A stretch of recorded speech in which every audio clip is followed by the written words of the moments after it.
Thank you for tuning into the Sisters Talk podcast. I'm your host, Danny M. And today we have very special guest, Miss Tina Lewis George. Can you say hi to everybody in the audience? Hello, everyone. So glad to be here, y'all. Absolutely. Wow, that's not an understatement because you've gone through a lot this year, right? Oh, yes, a whole lot. Not just this year. I'm gonna say the last 5 years of my life. It's been a task. I've been through so much. So I'm just grateful for my journey and just be able to bless people now. With what I've gone through with domestic violence. I'm just telling my story and just doing some other things, and I'm just excited about my journey. That is so awesome, especially with it being October. For people who don't know, Domestic Violence Awareness Month is this month, and Miss Tina Lewis George is an author. She's going to tell you all on her own, but I just kind of want to give you the forefront of the purpose of this segment today is just to share some of her stories, some of her experiences, some of her challenges with domestic violence, and also if she cares to share some of the events that have transpired this year alone, so that she has a very inspiring story that can encourage people who sometimes when we get down, we think that it's the worst case scenario and that nobody else is going through it and you just have no idea, Absolutely. Yeah. So can you start out by letting them know where you're from? Well, I am originally from Mississippi. I'm a Mississippi girl, hometown Yazoo City. So shout out to my hometown, Yazoo City, Mississippi. Yeah. But I am a Houstonian. I've been here for over about 25 years now. Houston is actually home now, but have 3 sons, 10 grandkids, and I call them my heartbeats in my books. And basically, I was telling my coach last night about my why. My why is so big right now. I'm very passionate about domestic violence, but it's my grandkids. They're part of my why. Leaving a legacy for them, and it's just a lot. So you got to have a why on why you do anything, and I'm passionate about what I do. I've been an advocate for domestic violence. Oh my gosh, it's been years, and I even at the beginning of my book, I was talking about some things that I was doing prior to before I met the man that was abusing me that eventually ended up being my husband.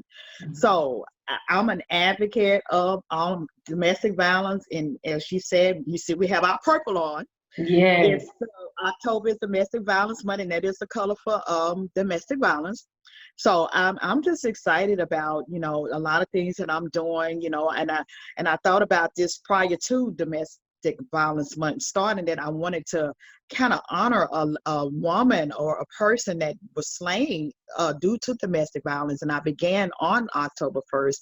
So each day I'm posting a story and speak her name because her life mattered, because every life mattered, but there are so many people, not just women, men and children, that are being abused and they're losing their lives, especially right now in this COVID season. It's horrible. It's terrible right now. It's terrible. Yes.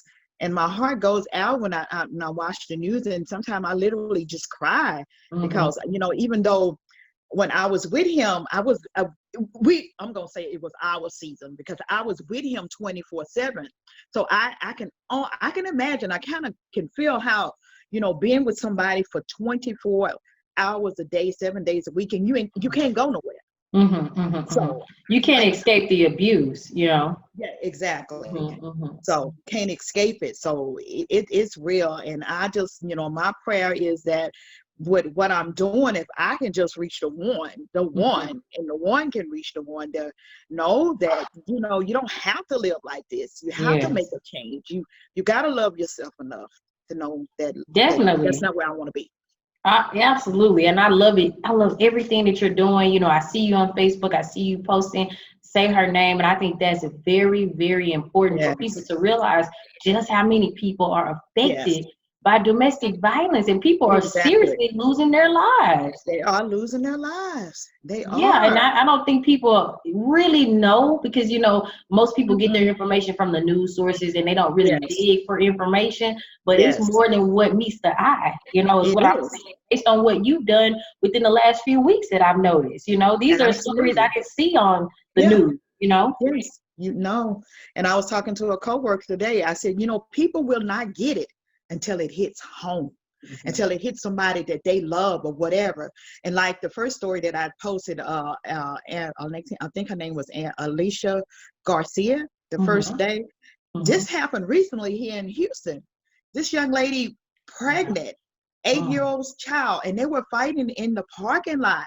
And people saw, but nobody said nothing. And eventually he drug her upstairs back to the apartment and beat her to death with a steel-toe boot. And then tells the son, "Don't wake mommy up."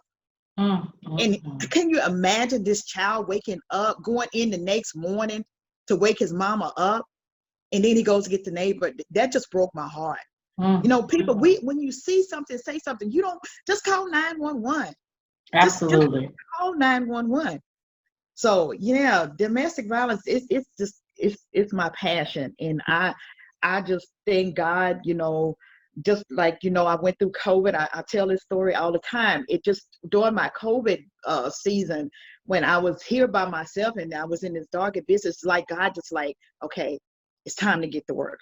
And I thank him for bringing me out. And once I am where I am now, I am running. I am, yes. I'm just excited. I'm just ready for this season to, lift so I can actually really get out in the community like I want to. And be able just to do more. Tell people about you have a new show that's out. Can you let them know where they can find you? Yes, I am on Facebook Live on Saturdays at 5:00. And it's all about soul ties. It's Soul Tie Saturday.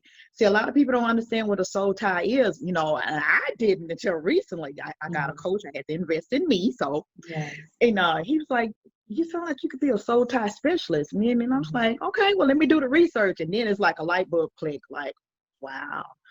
You got to understand when you tie yourself with somebody that's not good for you, it's not ungodly for you, you take on those attributes. And that's how it is in a domestic violence relationship. We get involved with these narcissistic personalities.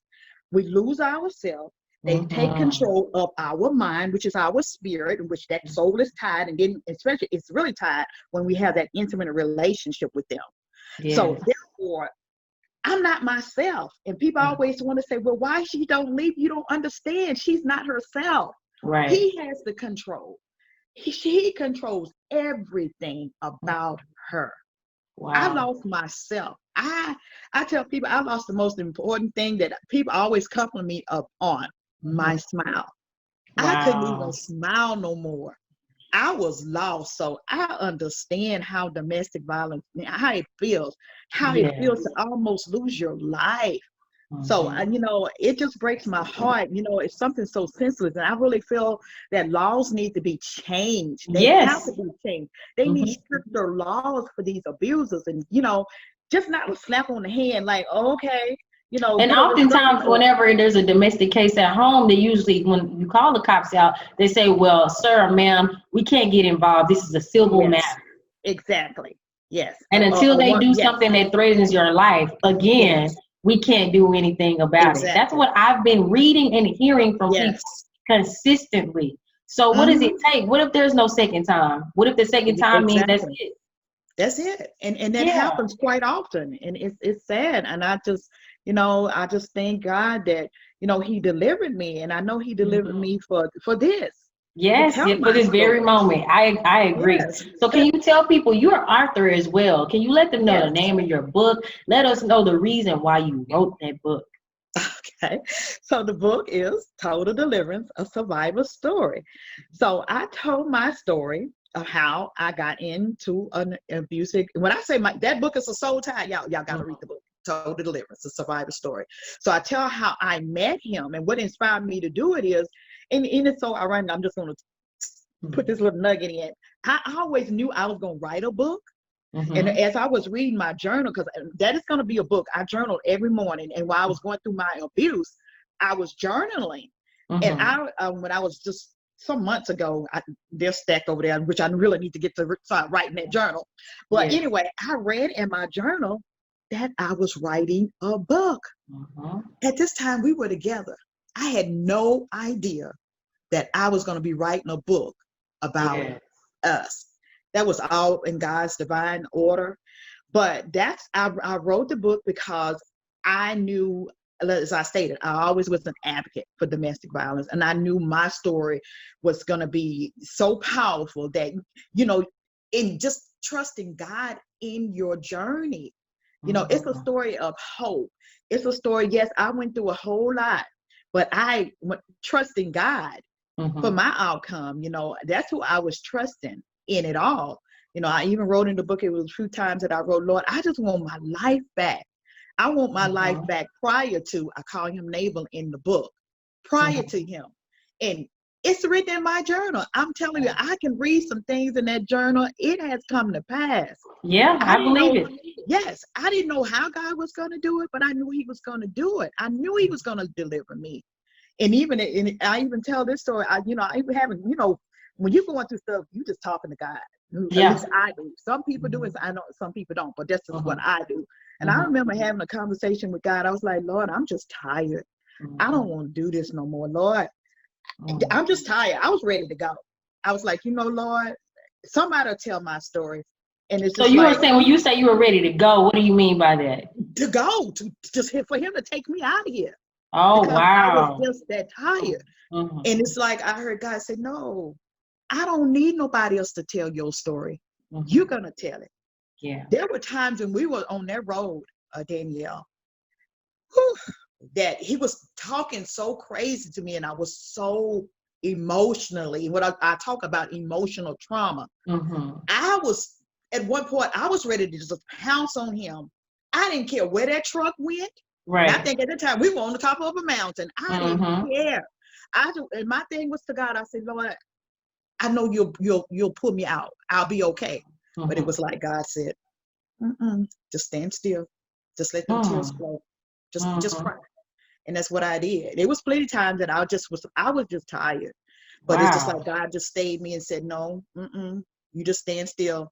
And I always tell people, when we get to that point, just stand still and just watch God do what he do. Because just remember the Red Sea, what he did there. They couldn't go to the left, they couldn't go to the right, they couldn't go back. Only way they had to go was forward. But they had to stand still to let God make a way. That's powerful. And it's wow. Woo, you've been through so much, but yet you're accomplishing so many great things. So you've taken this book on the road as well, right? Yes. So can you let them know some of the states that you've traveled to so far, with your book? I've gone to Nashville, Tennessee. I've spoken there with my book. Where else have I gone? Shout out to Nashville. Only been there once. I loved it. It was beautiful. Yes. Oh, beautiful place, and got some awesome people that I've met over there, that I've networking, and we're still collaborating on some things. And I've been to Baton Rouge with Simone. I went to her event, and I've been Shout out to Simone. Yes. So just a few places, and of course back in my hometown in Yazoo City. And this actually was supposed to be the year I was going to be doing my Total Deliverance of Survivors tour with my book, but COVID came in. But hey, it happened when it happened. But I'm just excited about so much, especially what I'm doing now and talking about the soul ties and in relationships, and just watching. I always like, who says that? I think Oprah says it. Like, I forget who says it. When people show you who they are, believe it. I don't know who said it either, but that's true. That's all facts. It's so true. It's so true. Like I even talk about in my book, there were red flags, but I ignored them. I ignored them. But let me tell y'all something now. I don't ignore anything. I know that's right. When things come to me, and especially when I'm out there, trying to date, which I am trying, but right now I'm kind of like standing still right now because I ain't got time for all that. But anyway. Anyway, I'll say that to say this. If it just, I'm like, no. Yeah. If it doesn't feel right, you don't move forward. Don't feel right. And if it don't feel right for me, that I know that's God's discernment for me, telling me, no, that's a caution. Stop. Yes. And I pay attention now.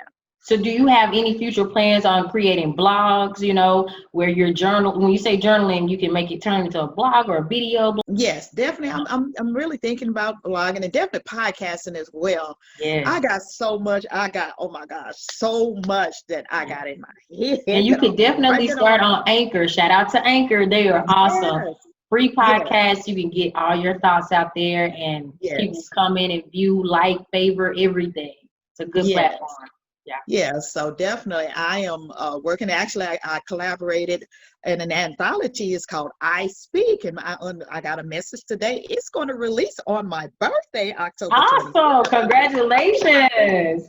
So yeah, Wow. so I've been working on some things, but y'all, I'm just saying, when you have gone through something and you can just see the light at the, just know there is hope. There's hope. Yes.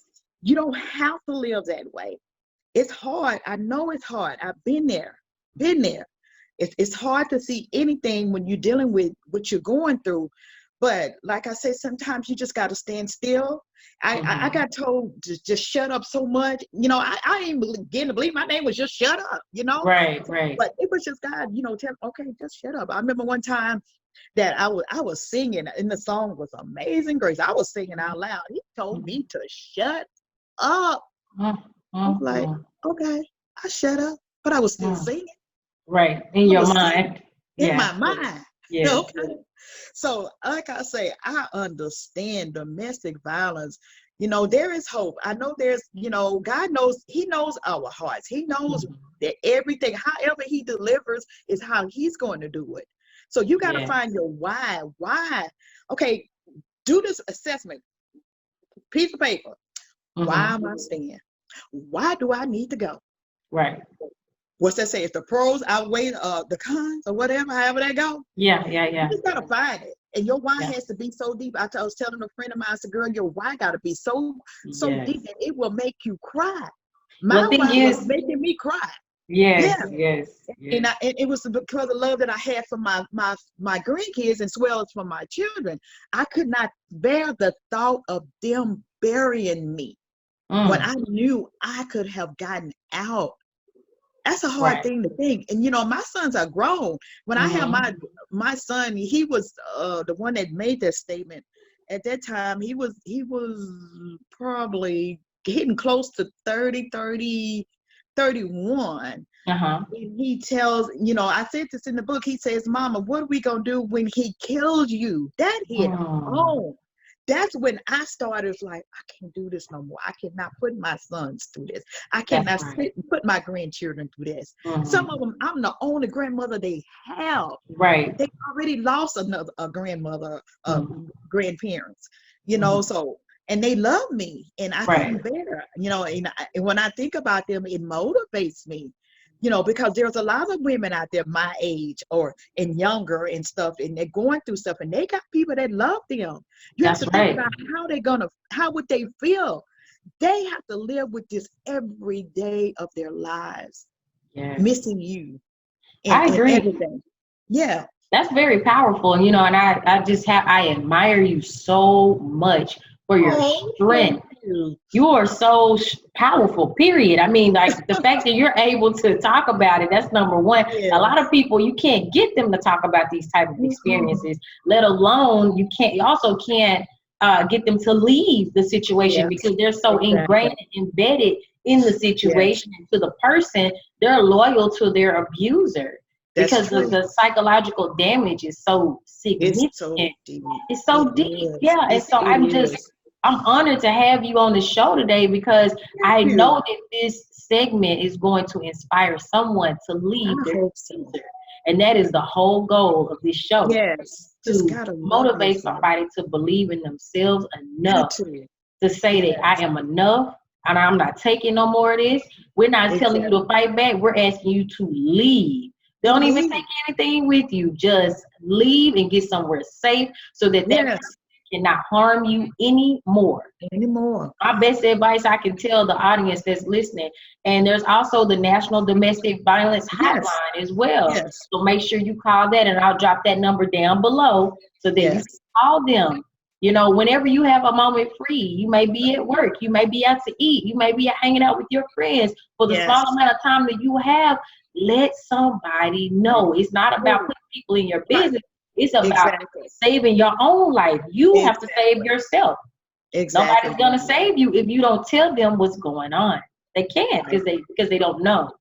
So Miss Tina Lewis George is an exemplary example of a strong, powerful woman who has overcome something that could have taken her life. Yes, So, you know, definitely. definitely Yeah. want you to tell people how to find your podcast, your show that you've been doing on Facebook. Yes. Also, tell them where they can find your book, the name of the book, and any website or social media you would like to provide to. Okay. Definitely. But before I say that, when you getting ready to leave, you have to do it safely. That's why Danielle said, please call the hotline, with me. And she said, just leave. I left. I left with nothing, only a few clothes that I could throw in my bag because at that time it's irrelevant. Because I'm telling you, if you read my book, you'll see I left with just little of nothing but God. He Yes. gave it all back Mhm. plus. Mhm. So you can find me on social media. My main page is Tina J. Lewis, and that's where I do my Soul Tie Saturday, and I have one coming up on this Saturday, and I have a special guest. It's going to be very amazing, and actually, I'm going to tell you who that special guest is. It's my baby brother. So we're going to Aw. talk about, and I named it handcuffed to soul ties because he's in law enforcement because I want to kind of like talk about some things that it's very intimate and Yes. it's just to bring it to it's all about domestic violence because the show is going to be related to domestic violence. So if you can join me on Saturday at 5 o'clock, and I do have a few interviews that I'm going to be doing over the month of October. I have one coming on Thursday with Miss Mariella, which Okay. yes, Oh yeah. I Shout out to reached out to her. her and she said, Yes. yes. So we're going to talk about her story. And she's a survivor as well. And I'm going to have a male survivor coming on next week on Wednesday. I haven't posted that one yet. So I'm just reaching out to people. You got to hear the stories because Yep. I always tell people, I applaud people that go get degrees and they give you the facts. But here's the Yes. thing. Facts tells, but stories sell. Mhm. You're gonna know a story. Facts, I applaud facts, but you got to know people's story because Yes. it's real life. This is real talk. Mhm. People are dying Yes, they are. daily, Men and every day, women and all kids. around the world Mhm. behind domestic violence. So again, Tina J. Lewis on Facebook. I am on Instagram as well, author Tina J. Lewis. My website, if you for my book is TinaJLEWS.com. And you can add, there's a link on there for the ebook, which is on Amazon. And actually, you can go on Amazon and download the ebook. I think you can read the first 3 chapters, and it's there. But I have the hard copies. I would have to, just order. You just go on my site and order the book, and I'll get it. I'll send you an autographed copy of the book. But get it, and hopefully, in the near future, I want to do like a book club or something, and we can have a discussion about the book. Because I do have a few other books in me that's gonna come out. And Yes. yeah, and I'm gonna do an anthology, but I'm gonna do the first one, and I'm gonna invite people to come in because it's gonna be powerful. It's going to Yes. be powerful. Awesome. And also a children's book. I really feel that, and I've already talked to my siblings about it. It's Mhm. basically going to be about the 5 of us because my mom was abused. And I want Yes. to, the children, because they have a Yep. voice, how do they feel? Yes. And I have a title in mind. It's not your fault. It's okay to cry. It's Yes. okay to cry. It's not your fault. Wow. Because they feel guilty. They see mommy Mhm. crying. They see mama with a black eye, and they don't know what's going on. They hear, That's right. but they don't Yeah. know. Right. So I'm just passionate about it all the way around. And I just thank God for choosing me, because even in my deepest moments, I knew that, I always tell people there is purpose in the pain. Yes. You just Yes. got to find out what it is. You're not going to see it right away. But Mhm. once you come out of it and you look and you're like, wow, I need to tell somebody. I need to help somebody. Girl, this is what I did. Yes. And get your journal. I know you're going through it right now. Write it down. That was my coping mechanism. I would write. I'm a writer. I would always write down. I would go and get music and plug it in my ear, my inspirational music. I sent Tamla Mann a message on her page. I was watching the man's her story. They have a show on BET. Right. And that year that album came out, Take Me to the King. Yes. That's all I got to say. I would listen to that over and over. Every song on that track inspired me. And I would cry and I would just be in my own little world. Even, when he's talking to me crazy, I'm singing the songs, I'm listening. Right. I'm being inspired. What's that song say? Sometimes you got to encourage yourself. Yes. When somebody talking to you crazy or whatever, I got to the point where and I had told him, I was like, you know what? Let me tell you something. When you see these tears, when they stop falling down my face, it's a wrap. Right. I'm done. And I guess he noticed toward the end, he remembered what I said. Wow. I didn't cry no more. If I cried, he didn't see me. That's right. I would go in the closet, I'd go in the shower, and I have a part in my book where a friend of mine, one of my coworkers came to me. She didn't know nothing was going on. Wow. And she came to me in an email, and I literally said, let's take a walk, and I cried. I said, yes, I do cry. I cry in the shower. That was God revealing that to her. Yeah, so God put angels all around me. He sure did. To keep me stable. And my best friend gave me a key. That's why I say you got to tell somebody. Find a way and do it safely. And when I look back, yes, I left, but I went to my sons. That was a no-no. I shouldn't have. I thank God that he couldn't remember where they lived. Exactly. Absolutely. Yes. So do it safely. Oh, yes, I agree. Very, very good information from Miss Tina Lewis George. I hope you guys enjoyed this segment because I surely did. And guys, please take domestic violence seriously. If you see it happening to someone, don't stand around and just pull out your phone and record it. Pick up the phone and call 911. You can be in a safe distance away from it, but please give that person the opportunity to live. Yes. When you stand around and do nothing, you're just associated. You're just as guilty because you're watching it happen in action. So very serious topic, guys. National Domestic Hotline is available to anyone to call from any place in the U.S. Utilize it. Put it on speed dial. And so, Miss Tina Lewis George, I want to thank you so much for being a guest on our show. You're so welcome. And just very good information that you are welcome to take seriously and actually utilize. Yes. Definitely. Yes. And I look forward to all the new projects that you have coming up. Yes. I look forward to your new podcast. Please, as soon as you get it started, let us know. And Look, I'm going to help to get it started, okay? Definitely. I'm always available for you. And so shout out to Nikki, because Nikki is the reason that I even know Miss Tina. Exactly. Shout out to Nikki. And can't wait till you come back to Sisters Talk, girl. I need you. I know. Yeah. So again, audience, we hope that you guys enjoyed this segment. If you have any questions, feel free to contact Miss Tina Lewis George. Make sure you copy her book. Grab her book, grab a few copies for other people because you never know what friends are going through this, especially during the holidays. Grab a few copies. Pass it to your friends because we don't know what anybody's internal struggles are until we sit down and start talking to them about it. And even then, sometimes they're not going to open up. Absolutely. So buy a few copies, pass them out. You never know whose life you may touch. And we hope that you have a blessed week. And thank you so much for tuning into the Sisters Talk podcast.